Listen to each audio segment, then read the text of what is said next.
The midnight visitor. It was a cold moonless night, and the wind whispered secrets through the cracks of the old house. Evelyn lay awake, the silence around her so thick it was almost suffocating. As the grandfather clock struck midnight, she heard the faint creak of the floorboards downstairs.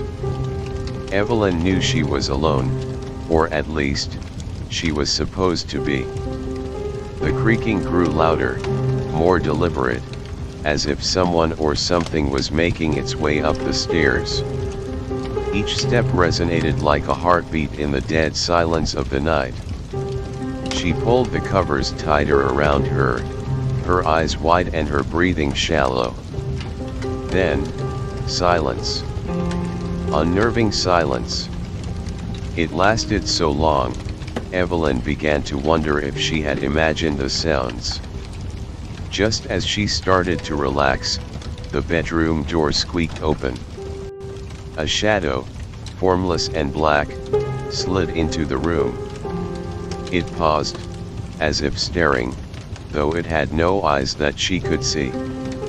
Evelyn wanted to scream, but fear paralyzed her. The shadow moved closer, its form becoming more defined, more human-like as it approached her bed. She could feel the cold emanating from it, a chill that seemed to seep into her very bones. Then, just as suddenly as it had appeared, it spoke. Its voice was low and raspy, like the sound of leaves scraping across a tombstone. "Do not be afraid," it whispered.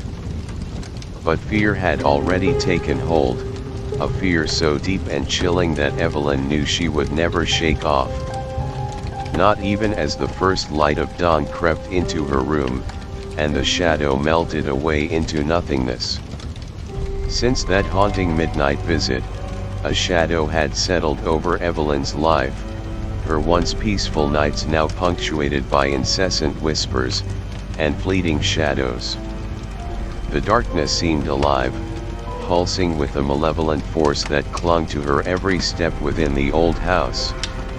Driven by a mix of fear and determination, Evelyn delved into the history of her eerie abode.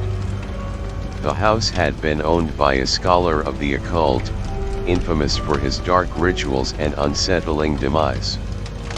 Whispers in the archives suggested he vanished without a trace, his spirit rumored to roam the halls, forever bound to his sinister tomes. One dusky evening, as the last light of day faded, casting a gloomy pall over her study, Evelyn stumbled upon a hidden compartment beneath the floorboards. Inside, she found a book bound in shadowy leather, its pages yellowed with age but inscribed with ink that seemed to writhe under her gaze. Compulsively, Evelyn read the incantations aloud, her voice trembling in the growing chill. The house groaned as if in pain, and the wind howled through the corridors, slamming the door shut with a thunderous clap. Turning slowly, she saw him, the scholar. His eyes hollow, his form draped in a cloak of undulating shadows. "You have unsealed the pact," he hissed, his voice a chilling blend of dread and delight. "The shadows have hungered for a new warden, and you have volunteered your soul with every word uttered from that tome." Frozen with horror, Evelyn tried to speak, but her words faltered. "What have I done?" she whispered. The scholar's ghostly figure advanced, the darkness weaving around him like smoke. "You have invited the darkness to feast, and it will not be sated until it devours all light from your life. You will dwell in night, never to feel the sun's warmth again, eternally accompanied by the specters you have awakened." With that curse, he dissolved into the shadows, which then swirled violently around Evelyn. She felt a coldness seep into her bones, a darkness that leached into her very soul. The house settled into a sinister quiet, more oppressive than before.